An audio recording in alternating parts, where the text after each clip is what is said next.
Welcome to Snooze Worthy, a podcast by Parenting Practice of Colorado, your window into the world of pediatric sleep, where we explore the science behind sweet dreams, effective sleep teaching techniques, and all the intriguing nuances of your child's slumber. I'm your host, Lindsay Birchfield. And I'm Paige Legault. Together, we're here to guide you through the labyrinth of parenting, offering insights, strategies, and science-backed advice to make parenting during those early childhood years not just manageable, but truly memorable. As pediatric sleep specialists, we've seen the transformational power of sleep in countless families. And because parenting is a journey, we won't stop at sleep. We'll provide you with valuable parenting tips for every aspect of early childhood, from managing tantrums to fostering creativity and hitting those all-important milestones. So whether you're a seasoned parent in need of a sleep overhaul or a new parent preparing for the joys and challenges of early childhood, Snooze Worthy is your trusted resource.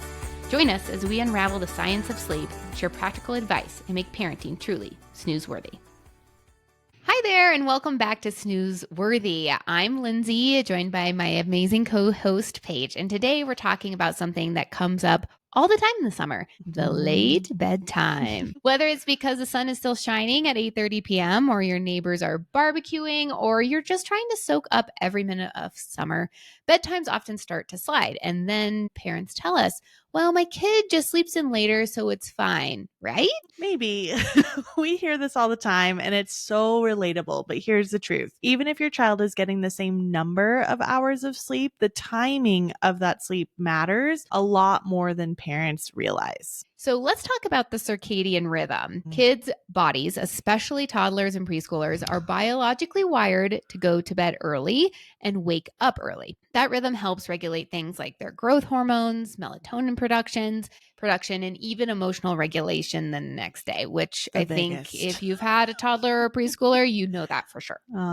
Yes, and when bedtime gets pushed later, even if they're making up for it by sleeping in, it's not the same quality of sleep. Late bedtime often means more light sleep and less restorative deep and REM sleep, which takes place in the first half of our night. Bedtime around 6-7 p.m. all the way to midnight. It's the most important and restorative time for sleep for anyone. Yeah.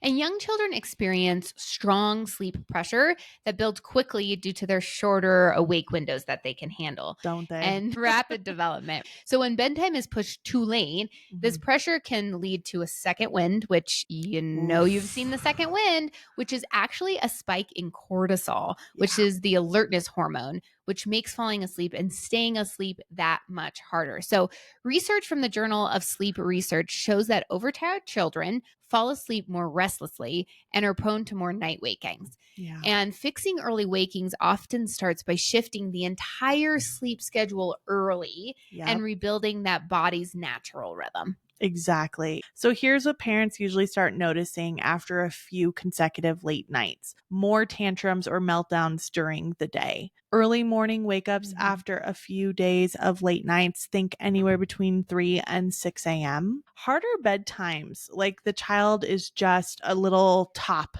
They can't stop, or they are so emotionally dysregulated. Like we've lost them. I think there's two camps with that. You either get the cuckoo crazy or the total meltdown crying. And I have one of each. I have a total crazy cat and I have one that's just weepy. I've got a meltdown city. Okay. And I don't know what Sully's going to be. Yeah, you're not quite there yet. You don't have that personality yet. Wish me luck, folks. And then the last one is those nap disruptions, because everything starts to shift later. It might take them longer to fall asleep. They might wake up early.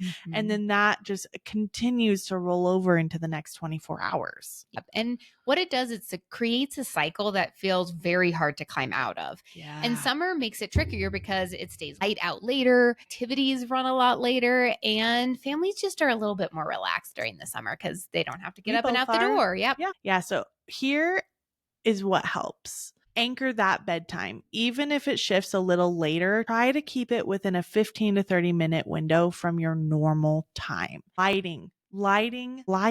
It's huge, you guys. So light, again, makes melatonin production harder. So if we're out in the sun all day, we're not off of screens an hour before bed, and we're not creating a soft red ambient environment, we're not going to have that proper melatonin production, and cortisol will turn back on. So blackout curtains, red light therapy during the bedtime routine, and then playing hard outside an hour before bedtime versus screens. And then start that wind down slightly earlier, especially if bedtime's been creeping later and later. So that means dinner by 5:30 or 6, bath or books starting around 6:30 or 7, and then into sleep. And then watch for those signs of overtiredness. Sometimes they act wired, like we said, or they're emotional when they're actually exhausted. And a lot of our clients will come to us and say, I just keep pushing bedtime later and later, and they're taking 20, 30, an hour, 2 hours to fall asleep. You're going the wrong way. Yep. Those are indicators Make it's it time earlier. they need earlier. Yeah. Yep. Make it earlier. Exactly. So keep it earlier. Yeah. And I'd say don't be afraid to just bring the bedtime a little bit earlier each day if you have to. If it feels super overwhelming to all of a sudden go from this later bedtime to an early one, don't do it. Just slowly work back. So think maybe 15 minutes each night or every other night. And then you can essentially get that body's clock reset. Absolutely. You've definitely had those summer nights. I've definitely had those summer nights where my daughter is up late playing in the yard and we're like, she's good. And then the next day, we're like, she wasn't good. Everyone's cranky. The nap or the quiet time is a mess. And so I get it. We've all been there, but protecting bedtime protects everyone's sanity. Exactly.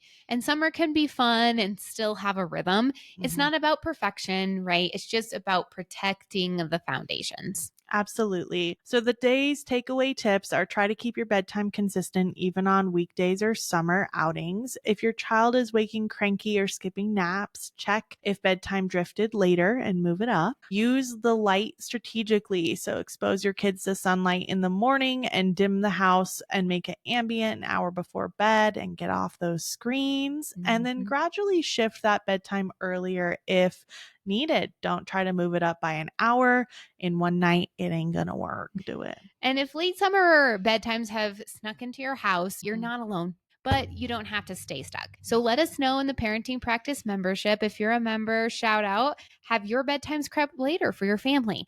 And if so, what's one thing you're trying to shift it back? We'd love to hear how it's going. And if you try any of these tips this week, share your wins or questions. We're here to support you. Awesome. Talk to you later.